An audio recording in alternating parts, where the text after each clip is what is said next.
قال رب السجن احب الی مما یدعوننی الیہ، حضرت یوسف نے دعا کی پروردگار مجھے قید زیادہ پسند ہے اس چیز سے جس کی طرف یہ مجھے بلا رہی ہیں، وَإِلَّا تَصْرِفْ عَنِّي كَيْدَهُنَّ، اور اگر اے پروردگار تو نے مجھ سے دور نہ کر دیا ان کی چالوں کو، ان کی فریبوں کو، أَصْبُ إِلَيْهِنَّ، ہو سکتا ہے میں بھی ان کی طرف مائل ہو جاؤں، وَأَكُن مِّنَ الْجَاهِلِينَ، اور میں جاہلوں میں سے ہو جاؤں، فَاسْتَجَابَ لَهُ رَبُّهُ، تو اللہ تعالیٰ نے اس کے رب نے اس کی دعا کو قبول کیا، فَصَرَفَ عَنْهُ كَيْدَهُنَّ، اور ان سب کی عورتوں کی جو چالیں تھیں ان سے ان کو بچا لیا، انه هو السمیع العلیم، یقیناً وہی ہے سننے والا اور جاننے والا، ثم بدا لهم من بعد ما رأوا الآیات، پھر یہ بات ان پر واضح ہو گئی، منکشف ہو گئی جب یہ ساری نشانیاں دیکھ لیں، لَيَسْجُنُنَّهُ حَتَّىٰ حِينٍ، کہ عافیت اسی میں ہے کہ کچھ عرصے کے لیے اسے جیل میں ڈال دیا جائے۔ پبلک سیفٹی کا معاملہ یہی ہے، مصلحت عامہ کا تقاضا یہی ہے، ہم اپنی عورتوں کو تو سنبھال کے نہیں رکھ سکتے لیکن پبلک سیفٹی کے لیے اس کو جیل میں ڈال دینا چاہیے۔ اعوذ باللہ من الشیطان الرجیم، بسم اللہ الرحمن الرحیم۔ ودخل معه السجن فتیان قال احدهما انی ارانی اعصر خمرا وقال الآخر انی ارانی احمل فوق رأسی خبزا تأکل منه الطیر منه نبئنا بتاویلہ انا نراک من المحسنین، صدق اللہ العظیم۔ اور داخل ہوئے ان کے ساتھ جیل میں دو جوان۔ جب انہیں جیل میں بھیجا گیا حضرت یوسف علیہ السلام کو، تو اتفاقاً اسی موقع پر دو اور قیدی بھی لا کر داخل کیے گئے۔ قال احدہما، ان میں سے ایک نے یہ کہا، انی ارانی اعصر خمرا، میں یہ دیکھ رہا ہوں، خواب میں نے دیکھا ہے کہ میں شراب کشید کر رہا ہوں۔ وقال الآخر، اور دوسرے نے کہا، انی ارانی احمل فوق رأسی خبزا، میں دیکھتا ہوں اپنے آپ کو کہ میں اپنے سر پر وہ روٹیاں اٹھائے ہوئے ہوں، تأکل الطیر منہ، اور اس روٹیوں میں پرندے جو ہے کھا رہے ہیں، چونچے مار رہے ہیں۔ نبئنا بتاویلہ، ہمیں ذرا ان خوابوں کی تعویل بتائیے۔ انا نراک من المحسنین، ہم دیکھتے ہیں کہ آپ عام قیدیوں کی طرح نہیں ہیں، آپ کا کردار، آپ کی شخصیت، آپ کی سیرت، آپ کی وجاہت یہ بالکل مختلف ہے، ہم دیکھتے ہیں کہ آپ تو بہت اچھے آدمی ہیں، بہت بزرگ آدمی ہے، تو ہمیں امید ہے کہ آپ ہمارے خوابوں کی تعویل بتا سکیں گے۔ قال لا یاتیکما طعام ترزقانہ الا نبأتکما بتاویلہ، حضرت یوسف نے فرمایا کہ جو کھانا آتا ہے تمہارے لیے، وہ راشن کا وقت معین ہوگا جو قیدیوں کو تقسیم کیا جاتا ہے، تو نہیں آئے گا تم تک کھانا جو دیا جاتا ہے تمہیں، مگر یہ کہ میں بتا دوں گا تمہیں اس کی تعویل۔ یعنی فوراً جواب نہیں دیا، کچھ ان سے ٹائم لیا، کچھ وقت لیا انہوں نے کہ اس میں اپنی تبلیغ کر سکیں، اپنی بات اس کو بتا سکیں کہ جب یہ اب میری طرف متوجہ ہوئے ہیں۔ اور یہ داعی حق کا یہ کام ہوتا ہے کہ وہ ہر وقت اس فکر میں رہے کہ کسی بھی اعتبار سے کوئی موقع ہو کہ کوئی خیر کی بات کسی سے کہنے کے لیے صحیح جو ہے تقریب پیدا ہو جائے تو اس موقع سے فائدہ اٹھایا جائے۔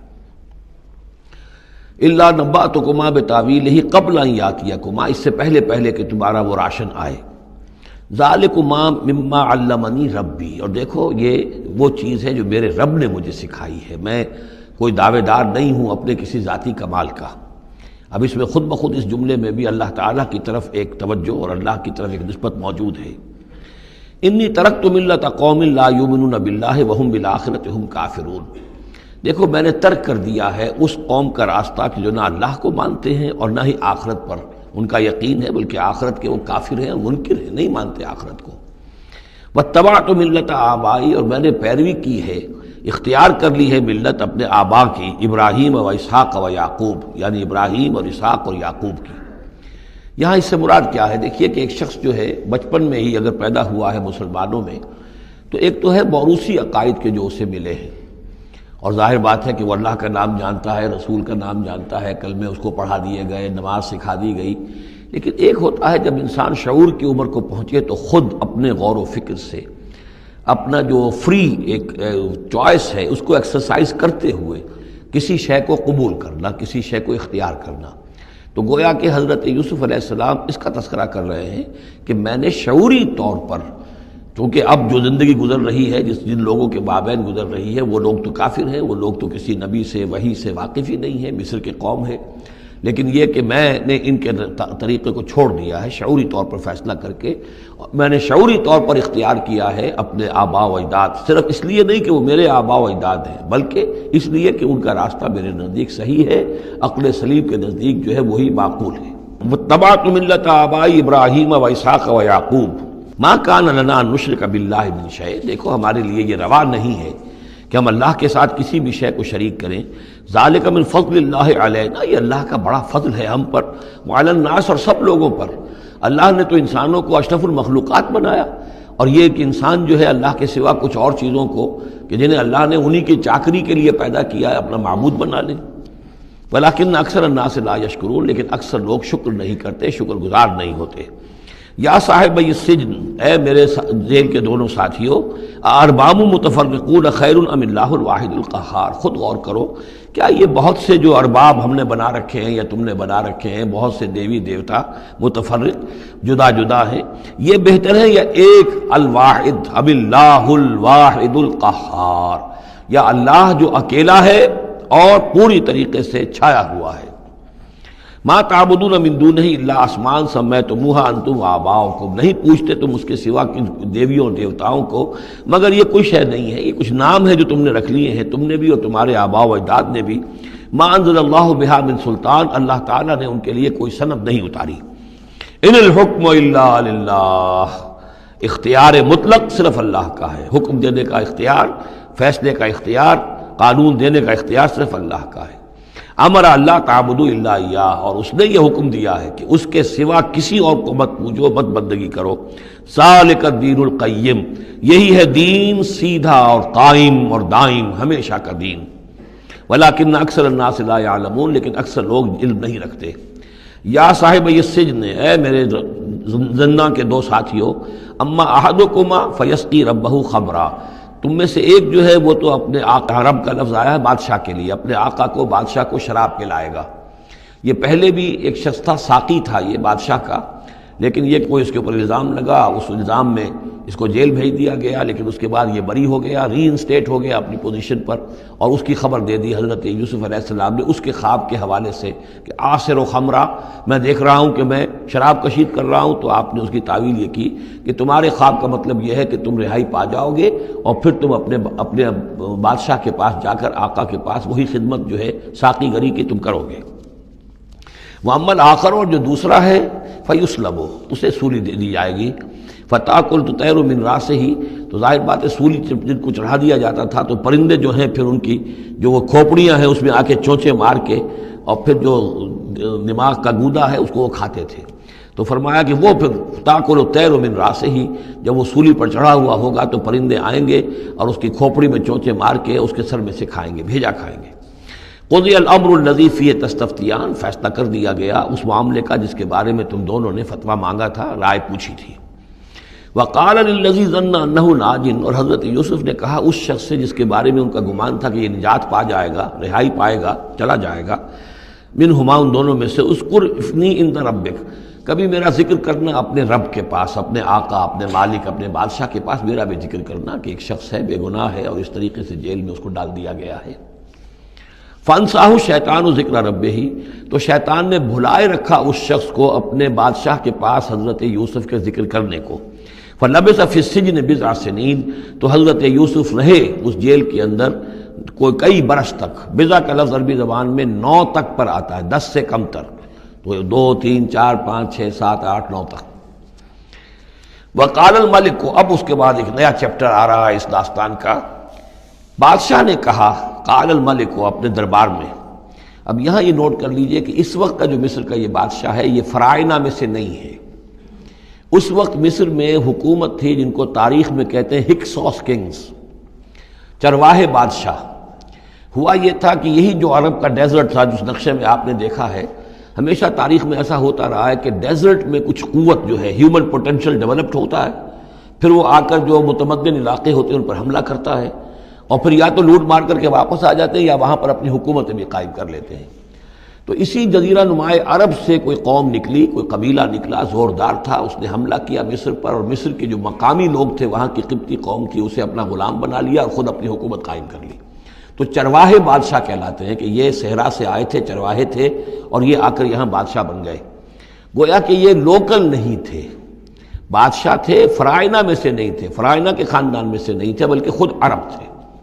وہ بادشاہ جو ہے معلوم ہوتا ہے کہ تھا بھی نیک سرشت، بہت ہی بھلا انسان تھا، اگرچہ یہ کہ بہرحال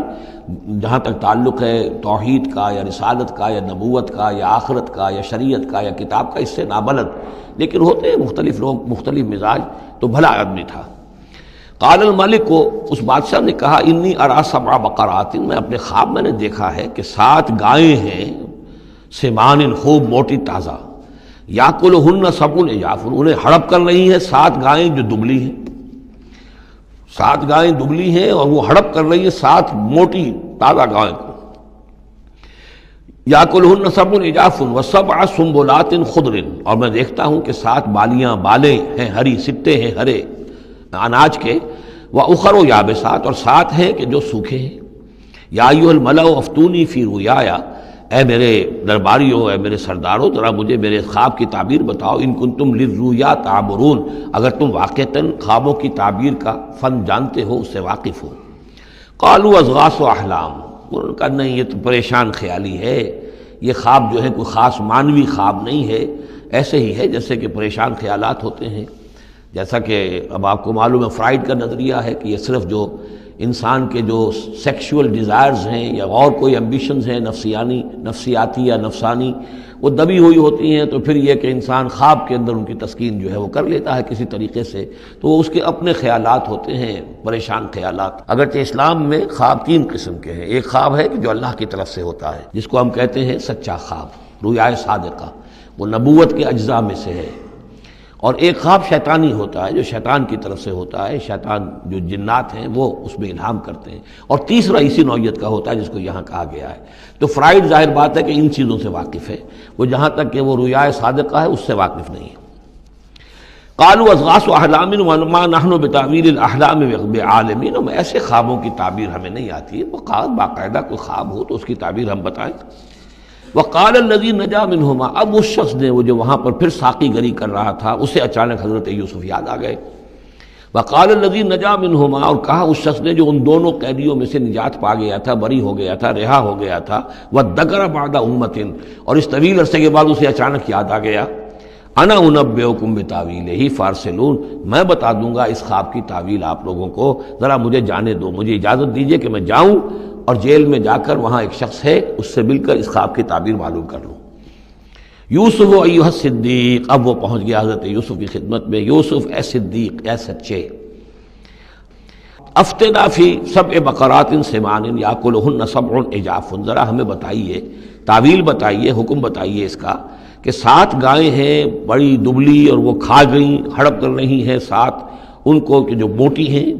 وسبع سنبلات، اور 7 بالی ہیں جو ہری ہیں، خضر واخر یابسات، اور 7 جو ہیں وہ بہت خشک ہیں، سوکھی ہیں، لعلی ارجع الی الناس، تاکہ میں لوگوں تک واپس جاؤں، لعلہم یعلمون، تاکہ انہیں معلوم ہو جائے کہ یہ خواب جو بادشاہ کا ہے اس کی تعبیر کیا ہے۔ قال تزرعون 7 سنین دأبا، حضرت یوسف نے اس خواب کی تعبیر بتائی کہ تم 7 سال تک خوب زراعت کرو گے، ڈٹ کر، دب کر۔ یہ دعبا جو ہے جم کر، جو پنجابی میں کہتے ہیں یہ دب کے واہ تے رج کے کھا، تو یہ معلوم ہوتا ہے شاید کوئی نہ کوئی رب کا تعلق اس کا داب کے ساتھ ہے۔ تزرعون 7 سنین دأبا، تم 7 سال تو خوب جو ہے وہ یعنی ڈٹ کر اور محنت سے اور خوب جم کر کھیتی کرو گے۔ فما حصدتم، اب نہ صرف یہ کہ تعبیر بتا رہے ہیں، تدبیر بھی بتا رہے ہیں، تو دیکھو جو بھی تم کاٹو، جو فصل ملے، فضروہ فی سنبلہ، تو اسے اس کی بالیوں ہی میں، سٹوں ہی میں رہنے دینا، سارا اناج نکال نہ لینا، الا قلیلا مما تاکلون، سوائے تھوڑا تھوڑا کر کے کہ جو تمہاری ضرورت ہو کھانے کی۔ اس لیے کہ آج یہ معلوم ہے کہ بہترین پریزرویٹو جو ہے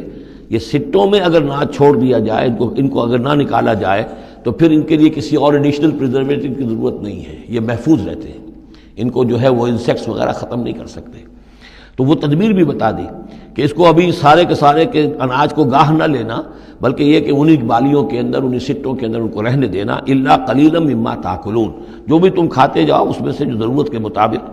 ثم یاتی من بعد ذلک صبر شداد، پھر اس کے بعد 7 سال آئیں گے بہت سختی کے، یعنی بارش نہیں ہوگی، شدید قحط پڑے گا۔ یا کلنا، وہ 60 سال کھا جائیں گے، ما قدمتم لہن، جو کچھ بھی تم نے بچا کے رکھا ہوگا ان کے لیے۔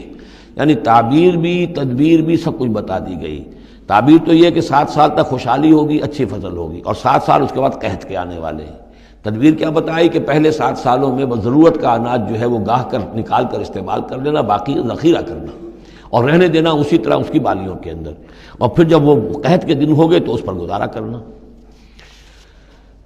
ثم یاتی من بعد ذالک، پھر اس کے بعد ایک سال آئے گا، سبع شداد یاکلن، وہ سال آئیں گے 7، یاکلن ما قدمتم لہن الا قلیلا ما تحسنون، جو تم نے رکھا ہوا ہوگا وہ تم کھاؤ، وہ کھا جائیں گے سوائے اس کے کہ جو تم بیج کے لیے روک رکھو گے۔ ثم یاتی من بعد ذالک عام فیہ یغاث الناس، پھر ایک 7 سال کے بعد پھر آئے گا لوگوں پر ایک ایسا سال کہ خوب ان پر می برسے گا، وفیہ یعصرون، اور جب می برسے گا تو خوب انگور کی فصل بھی ہوگی، اور انگور کی فصل ہوگی تو پھر شراب بھی کشید ہوگی۔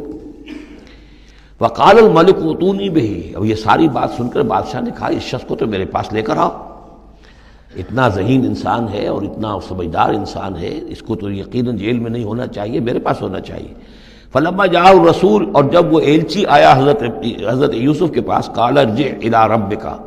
انہوں نے کہا کہ دیکھو میں اس طرح یہاں سے نکلنے کو تیار نہیں۔ ظاہر بات ہے جب جیل میں ڈالا گیا تو کوئی تہمت تو لگی ہوگی، کوئی FIR تو کٹی ہوگی نا، آخر کوئی نہ کوئی الزام، کوئی جو خانہ پوری کی گئی تھی تو وہ تو ان کے اوپر داغ ہے، دھبا تو ہے۔ تو میں جب تک کہ بری ذمہ نہ ہو جاؤں اور بری نہ ہو جاؤں ان الزامات سے، جب تک کہ میرا دامن جو ہے صاف نہ ہو جائے، میں یہاں سے نکلنا نہیں چاہتا۔ فرمایا قال ارجع الی ربک فاسألہ، تو لوٹ جاؤ اپنے بادشاہ کے پاس، فاسألہ، اور ذرا اس سے جا کے پوچھو، ما بال النسوۃ اللاتی قطعن ایدیہن، ان عورتوں کا کیا مسئلہ تھا جنہوں نے اپنے ہاتھ کاٹ لیے تھے۔ ان ربی بکیدہن علیم، یقیناً میرا رب ان کی چالوں سے اور ان کے چرتروں سے خوب واقف ہے۔ قال فما خطبکن، اب بادشاہ نے طلب کر لیا سب کو، وہ بیگمات کو۔ اذ راوتن، ما خطبکن اذ راوتن یوسف عن نفسہ، کیا معاملہ تھا تم لوگوں کا، کیا حقیقت تھی اس کی جب کہ تم نے یوسف کو چاہا، تم سب نے چاہا کہ اسے تم پھسلا دو اور اسے تم گناہ پر آمادہ کرو۔ قلنا حاشا للہ ما علمنا علیہ من سوء، ان سب نے کہا کہ اللہ گواہ ہے ہمیں اس کے بارے میں ہمارے علم میں کوئی برائی نہیں ہے، اس کے نیت میں کوئی برائی، اس کی طرف سے کوئی اقدام، اس کی طرف سے کوئی غلط جو ہے کام قطعاً نہیں، جو بھی کچھ تھی غلطی وہ ہماری تھی۔ قالت امرأۃ العزیز، اب وہ اس امرأۃ العزیز نے بھی، جس کا نام زلیخا مشہور ہے، اس نے بھی کہا الآن حسس الحق، اب تو حق واضح ہو گیا، وہ جو بھی کچھ تھا اس کا پردہ چاک ہو گیا۔ انا راودتہ عن نفسہ، میں نے ہی اصل میں اس کو پھسلانا چاہا تھا، میں نے ہی اسے گناہ پر آمادہ کرنا چاہا تھا، وانہ لمن الصادقین، اور وہ بالکل سچا ہے، اس نے کوئی غلط بیانی نہیں کی ہے۔ ذالک لیعلم، یہ جملہ جو ہے اس کے بارے میں بہت سے اقوال ہیں کہ یہ کس کا قول ہے۔ ایک قول یہ ہے کہ یہ زلیخا ہی کا کلام ابھی چل رہا ہے، یہ اس لیے کہ وہ جس کو معلوم ہو جائے، یعنی حضرت یوسف علیہ السلام کو، انی لم اخنہ بالغیب، کیونکہ حضرت یوسف اس وقت وہاں موجود نہیں تھے، ان کی غیر موجودگی میں اس نے اپنے گناہ کا اقرار کیا ہے کہ میں نے اس کے ساتھ خیانت نہیں کی ہے۔ اب بھی ہو سکتا تھا کہ وہ پھر کوئی بکواس کرتی اور غلط بات کہتی، لیکن نہیں، لم اخنہ بالغیب، تاکہ یوسف کے علم میں یہ بات آ جائے کہ میں نے یہاں اس کی غیر موجودگی میں کوئی خیانت نہیں کی ہے۔ وَأَنَّ اللَّهَ لَا يَهْدِي كَيْدَ الْخَائِنِينَ، اور یقیناً اللہ تعالیٰ جو ہے خیانت کرنے والوں کی چال کو کامیاب نہیں کرتا۔ وما ابرئ نفسی، اور یہ کہ میں اپنے آپ کو کوئی بہت یہ نہیں سمجھتی کہ میں مجھ سے گناہ سرزد نہیں ہو سکتا، میں اپنے نفس کو بری نہیں کہتی۔ ان النفس لامارۃ بالسوء، نفس جو ہے انسان کا وہ تو بدی کا حکم دیتا ہی ہے، الا ما رحم ربی، سوائے اس کے کہ جس پر اللہ کا رحم ہو گیا ہو۔ ان ربی غفور الرحیم، یقیناً میرا رب جو ہے بہت غفور اور رحیم ہے۔ ایک تو یہ ترجمہ ہے اس رائے کے مطابق کہ یہ سارا کلام جو ہے اسی زلیخا کا ہے۔ اصل میں اسی اعتبار سے ہمارے ہاں وہ جو قصہ گو ہیں، یوسف زلیخا کے قصے ہیں، ان میں تو پھر مائی زلیخا کو بہت ولی اللہ بنا دیا گیا ہے، اور کوئی ایسی بات بھی نہیں ہو سکتا ہے کہ اس پورے دوران میں وہ عشق مجازی جو ہے اس کا وہ عشق حقیقی میں تبدیل ہو چکا ہو اور حقیقتاً ہدایت پر آ گئی ہو، اور جیسا اگر یہ کلام اسی کا ہے، جیسے کہ بہت سے لوگ جو ہے مانتے ہیں ہمارے مفسرین میں سے، اسی کا کلام ہے۔ اب وہ اللہ کا ذکر جس طرح کر رہی ہے، میں نے اب جو ہے اس پر صحیح بات کہہ دی ہے، اللہ خائنوں کی بات کو راہیاب نہیں کرتا، اور میں اپنے نفس کو بری نہیں کہتی، یقیناً نفس جو ہے وہ تو انسان کو بدی کا حکم دیتا ہی ہے، الا ما رحم ربی۔ ایک رائے یہ ہے کہ اس کا قول تو ختم ہو گیا، انا راودتہ عن نفسہ وانہ لمن الصادقین، اس کے بعد یہ قول حضرت یوسف کا ہے کہ میں نے یہ کیوں چاہا، میں نے یہ چاہا کہ میری صفائی ہو جائے اور یہ سارا معاملہ کھل جائے۔ میں یہ نہیں چاہتا تھا کسی اور کی بے عزتی ہو، کسی اور کی عزت کے پردے چاک ہوں، لیکن یہ ضرور میں چاہتا تھا کہ وہ عزیز مصر یہ جان لیتا کہ میں نے کوئی خیانت نہیں کی ہے اس کے معاملے کے اندر، اور اس کے گھر میں اور اس کی عزت پر یا کسی اور کی عزت پر میں نے کبھی کوئی بری نگاہ نہیں ڈالی ہے، اور اللہ تعالیٰ خائنوں کو راہیاب نہیں کرتا۔ باقی میں خود بھی، چاہے اللہ انسان نبی بھی ہو، لیکن یہ کہ نفس جو ہے، جیسا کہ حضور فرماتے ہیں کہ اوصیکم و نفسی بتقوی اللہ، میں تم لوگوں کو بھی حکم دیتا ہوں کہ اللہ کا تقوی اختیار کرو، اپنے نفس کو بھی حکم دیتا ہوں۔ تو حضرت یوسف کا بھی یہ قول ہو سکتا ہے کہ میں بھی اپنے نفس کو بری نہیں سمجھتا، میں یہ نہیں سمجھتا، ہو سکتا ہے اللہ تعالیٰ کی طرف سے خصوصی حفاظت میری نہ ہوتی تو میں کسی غلط حرکت میں مبتلا ہو ہی جاتا۔ وما ابرئ نفسی ان النفس لامارۃ بالسوء، نفس تو یقیناً حکم دینے والا ہے بدی کا، الا ما رحم ربی، سوائے اس کے جو اللہ فیصلہ کر دے اور رحم فرمائے، ان ربی غفور الرحیم۔ وقال الملک اتونی بہ، اب بادشاہ نے فیصلہ کن انداز میں کہا ٹھیک ہے اس کو لے آؤ میرے پاس، استخلصہ لنفسی، اسے تو میں اپنا خاص مصاحب بنا لوں گا۔ بادشاہوں کے مصاحبین خصوصی ہوتے تھے جو بہت وقت ان کے ساتھ گزارتے تھے، ان کے ساتھ ہی قریب رہتے ہوں۔ فلما کلمہ، تو اب جب حضرت یوسف آ گئے دربار میں اور بادشاہ نے بات کی ان سے، قال انک اليوم لدینا مکین امین، تو بادشاہ نے کہا کہ آج کے دن سے آپ ہمارے پاس جو ہوں گے بڑی عزت والے اور معتبر انسان ہوں گے، اب آپ کی حیثیت جو ہے بہت اونچی ہوگی اس معاشرے کے اندر، ہمارے بڑے درباریوں میں آپ کا شمار ہوگا۔ قال اجعلنی علی خزائن الارض، ادھر حضرت یوسف کو یہ خیال تھا کہ بہت بڑی جو ہے مصیبت اس قوم کے اوپر آنے والی ہے، تو اس کے لیے انہوں نے فوری طور پر جو مطالبہ کیا وہ یہ تھا کہ مجھے زمین کے خزانوں پر مقرر کر دو، یعنی یہ کہ زراعت کا وزیر بنا دو یا چیف سیکریٹری بنا دو یا وزیر خزانہ بنا دو، کہ معیشت پوری میرے کنٹرول میں ہو، اس لیے کہ اس ملک کے اوپر جو آنے والے ہیں حالات وہ بہت ہی نازک ہیں، اور اگر اس کے لیے صحیح بندوبست نہ کیا گیا تو نہ صرف اس ملک کے لیے بلکہ آس پاس کے علاقے کے لیے بھی بہت خوفناک صورت پیدا ہو جائے گی، اس لیے کہ اصل میں یہ مصر ہی تھا کہ جو گرینری تھا اس پورے علاقے کے لیے۔ باقی آپ کو معلوم ہے اس کے بائیں طرف جو ہے مغرب میں بھی صحرا ہے، دائیں طرف بھی صحرا ہے، صحرا سینا ہے، تو یہ تو یہی علاقہ تھا کہ جس سے اناج وغیرہ پیدا ہوتا تھا، تو پورے علاقے کے لیے کفالت جو تھی اس کی زراعت جو ہے وہ یہیں سے ہوتی تھی، تو اس پورے علاقے پر بہت زبردست قحط آیا ہے، بہت زبردست قحط آیا ہے بعد میں۔ تو انہوں نے فرمایا کہ مجھے ان زمانوں کے، ان سارے زمین کے جو خزانے ہیں اس پر مختار بنا دو، انی حفیظ علیم، میں حفیظ بھی ہوں، حفاظت کرنے والا ہوں، علیم بھی ہوں، جاننے والا ہوں، ماہر ہوں، میں یہ سارا بندوبست ٹھیک کروں گا۔ وَكَذَلِكَ مَكَّنَّا لِيُوسُفَ فِي الْأَرْضِ، اس طرح ہم نے یوسف کو تمکن عطا کیا زمین میں، يَتَبَوَّأُ مِنْهَا حَيْثُ يَشَاءُ، اب تو وہ جہاں چاہے وہاں ٹھکانہ بنا لے۔ اب مصر کی حکومت جو ہے، پہلے تو اللہ تعالیٰ نے وہاں سے لا کر بدوی زندگی سے لا کر متمدن زندگی کے عین گڑھ میں، مجدھار میں پہنچا دیا، عزیز مصر کے گھر میں پہنچا دیا۔ اب اس سے اگلا رتبہ جو ہوا ہے وہ تو یہ ہے کہ بہت ہی اونچا مقام و مرتبہ ہو گیا، اب خود وہ عزیز بن گئے ہیں، بہت بڑے ان کے پاس کے بڑے اختیارات ہوں۔ وَكَذَلِكَ مَكَّنَّا لِيُوسُفَ فِي الْأَرْضِ يَتَبَوَّأُ مِنْهَا حَيْثُ يَشَاءُ، وہ جہاں چاہے جگہ پکڑے۔ نُصِيبُ بِرَحْمَتِنَا مَن نَّشَاءُ، اپنی رحمت دیتے ہیں جس کو چاہتے ہیں، وَلَا نُضِيعُ أَجْرَ الْمُحْسِنِينَ، اور نیکوکاروں کا اجر ہم ضائع نہیں کرتے۔ وَالْأَجْرُ الْآخِرَةِ خَيْرٌ لِّلَّذِينَ آمَنُوا، باقی یہ کہ اصل میں جو آخرت کا اجر ہے وہ تو بہت ہی بہتر ہے ان کے حق میں جو ایمان لائیں اور جو تقوی کی روش اختیار کیے رہے ہوں، وَكَانُوا يَتَّقُونَ۔